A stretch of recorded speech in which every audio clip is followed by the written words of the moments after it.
The Deputy President Rigathi Gachagua still have a chance to survive in this government being led by the President of the Republic of Kenya, that is Dr. William Samoei Ruto, who up to now have not come out to defend his Deputy President by allowing other young political leaders, including the MPs, to attack his deputy. Yet he promised that no one will ever attack his Deputy President.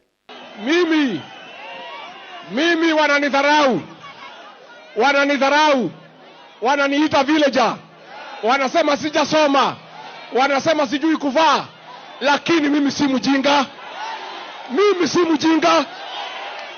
Bosi yangu, even some people wanamsaidia kazi, mapie yake, wanataka tukuniamrisha mimi vile nitafanya kazi. Inawezekana? Hata bloggers ya president want to tell me what to do. Mimi, mnanijua? Si mnanijua?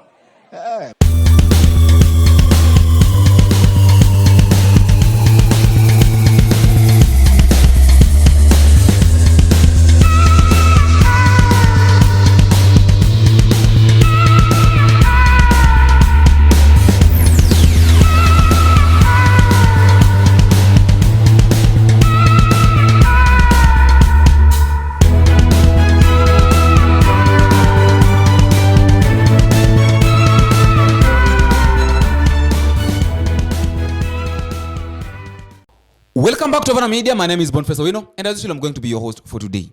Now, a lot is happening within the government being led by the President of the Republic of Kenya, that is Dr. William Samoei Ruto, whereby politicians are rising against each other. Politicians talk negatively or ill about each other. They keep on attacking each other as days goes by. And now they are putting Kenyans into the mood of campaign. Yet, we still have got around 2-3 or so years before we engage into another campaign. What I expected right now for the politicians to do is to find a way of working for Kenyans instead of fighting each other. A common enemy.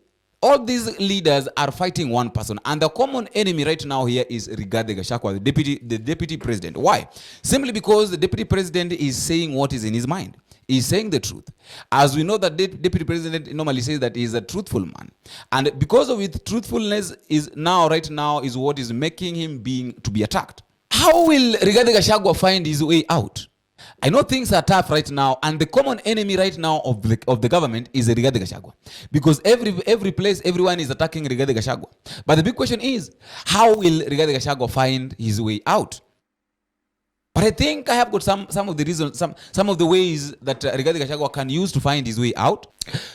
For Rigathi Gachagua to avoid all these abuses that come from his junior politicians, people, the MPs, people like Osoro. Yesterday we had the way Osoro was speaking, the way Osoro was talking to Rigathi Gachagua, the way he was addressing Rigathi Gachagua. Even though he felt like he had got a point, but this thing has been happening. Oscar Sudi has been attacking Rigathi Gachagua, people like Ichungwa, Moses Kuria, and right now Osoro, an MP that comes from Kisii, is right now attacking Rigathi Gachagua. Some uko na personal challenges. Please, if you have your own personal challenges in the position that you are serving in the government, address your personal challenges as an individual. Don't hide behind the veil of your ethnic community or your region. If you have financial challenges also, don't make it a community affair. Deal with your financial challenges as personal challenges. Au sio? Tusiwe watu wa kukusanya kabila. Kama niko na shida yangu mwenyewe ni deal nayo, si ndio? Even if you have ambitions, and somebody has just said here, if you intend to run for president in 2027, please do it with a bit of decorum. Don't incite Kenyans into ethnicity or ethnic politics. Don't incite Kenyans against a government that you serve in. Nurse your ambitions, and know that you will not be the president of a region. You can only be president of a country, one republic called Kenya. Now, just under that, if Rigathi Gachagua wants to survive all these abuses, And he wants to say that enough is enough. Of course, he cannot say it directly. But there is something that Rigathi Gachagua should do. Rigathi Gachagua should look for those, should look for the politicians who are his allies, who can support him. He should find a way. He should find the politicians whom he can trust. People like the Nyeri governor, that is Kahiga. You should look for those people and then find a way out with them. That is number one. The second thing that Rigathi Gachagua should do, Rigathi Gachagua should take his, if Rigathi Gachagua really wants to survive, Rigathi Gachagua should take his pride down and look for Azimio la Umoja and look for Azimio politicians who are within the mountain. People like Jeremiah Kioni, people like Martha Karua. He should look for them. After looking for them, he should find a way of making peace. You know, at this point, everybody that is coming from Kenya Kwanza does not want Rigathi Gachagua. So the only place that Rigathi Gachagua can survive very easily is in Azimio la Umoja.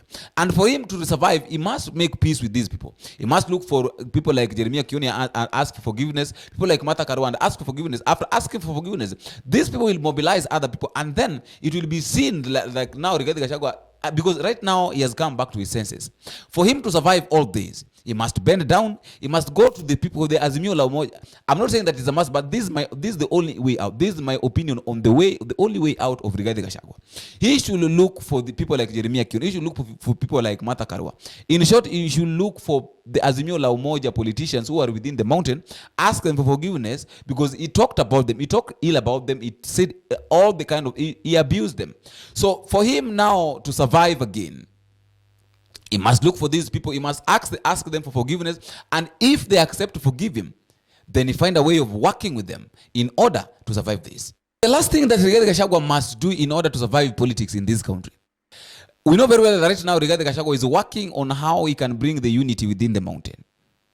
But there is another thing that Rigathi Gachagua must do. Rigathi Gachagua must remember that he is not only a leader, he is not only a deputy president of the people of the mountain.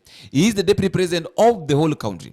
And therefore, what Rigathi Gachagua must do is this. Rigathi Gachagua must walk all over the country. Just like Sifuna was saying, Rigathi Gachagua must walk all over the country and talk about the things that matters to the country, not only the things that matters to the people of the mountain, not only the unity of the people of the mountain. We know that he comes from the mountain, but he was not only elected by the people of the mountain. So another way out that Rigathi Gachagua can use to survive in this country is to walk all over the country and ask for the unity of the people of Kenya.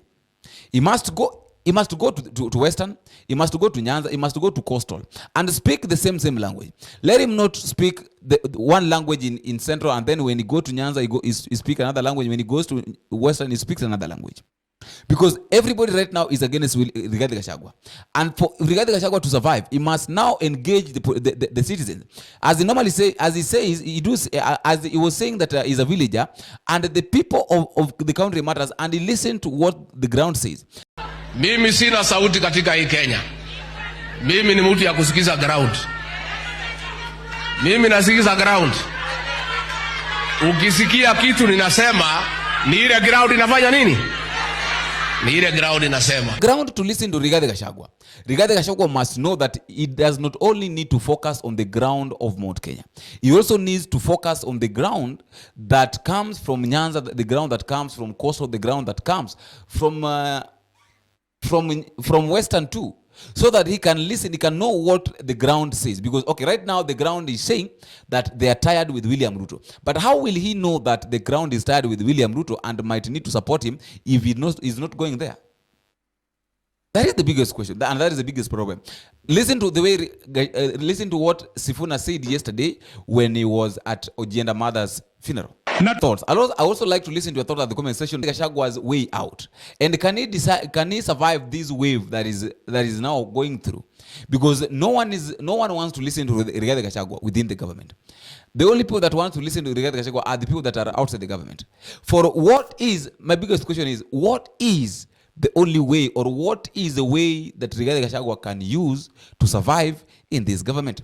I like to listen to the comment at the comment section, and until we meet again, I've been your host, Bombshell. Bye-bye.